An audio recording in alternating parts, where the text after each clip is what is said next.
Day 31, 40 days in the wilderness. Been with Super Pumped Podcasts. We are in a beautiful, idyllic setting. The clouds have come over Kilimanjaro, as you can see right there. They're almost swallowing it up. And to behind us then, if you look this way, the clouds are completely over all of the stuff, especially to the left. You see completely over the camp. And then you actually see this way a line, the line where you see exactly where the cloud line stops, which is really cool. But don't let the beauty of this cloud cover deceive you. This hike got real today. The first 2 days were idyllic, perfect temperatures, no rain, just really easy going. But we are up at a pretty high elevation now by day 3. We had several people from our camp medevac out of the camp, and their hike is over. And I feel so bad for them because they trained so hard. They spent a lot of money. They dreamed of crossing up on the peak and getting their picture on the sign that everybody sees on Instagram with their group. That's not going to happen. It's disappointing both for the person who got evacuated off the mountain, but also for the people who were left behind to hike without one of their people. I half expected that. But the thing that really jolted me today was that our cook came in at breakfast and he said he was going to have to be evacuated off the mountain.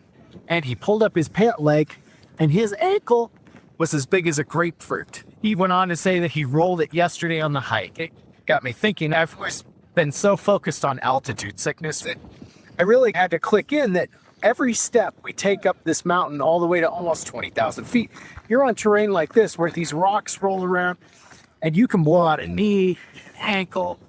As a guy who broke his hip in 2023, that's not beyond the realm of possibility. And it really hit me, man. This is legit. You've got the potential for altitude sickness. You've got the potential for just getting injured on the hill.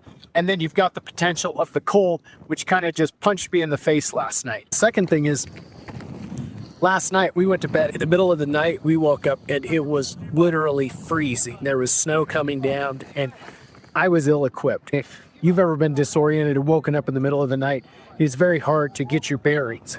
We have a really tiny little lamp, so we have very little light. So I just dove back under the covers, but I couldn't get warm. And so I ended up thrashing around till we woke up at 6:30 and really got almost zero sleep. That really sucks. And then the other thing is, you can smell us coming by day 3. We don't shower out here. This is my Band-Aid because I've got a cut on my hand. And when I peel it back, look how white that is. Gross, huh? We are like that head to toe. Literally from our hands and that feet are just trashed. But there's no shower facilities. You just walk down the trail and as you go by people, you could smell them. They could smell you. This hike has gotten real, day 3, but it's still fun. We are up in the clouds. We are looking at Kilimanjaro and we are still ticking. We haven't been evacuated off the mountain. So far, so good.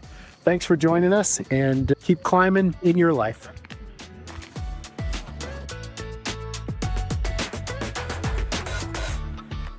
If you've ever dreamed of pressing pause and rediscovering what makes your heart sing, I invite you to follow along on our YouTube channel or on Super Pumped Life on Spotify or Apple Podcasts. I'll be posting every day, not only a podcast, but updates, stories, bonus coverage, and reflections through this Super Pumped adventure. If you're one of our awesome audio-only listeners, I would encourage you to go over to YouTube to see the incredible video footage of all that is going on in this 40-day Super Pumped adventure in the wilderness. Thanks for joining me today, and I will see you tomorrow.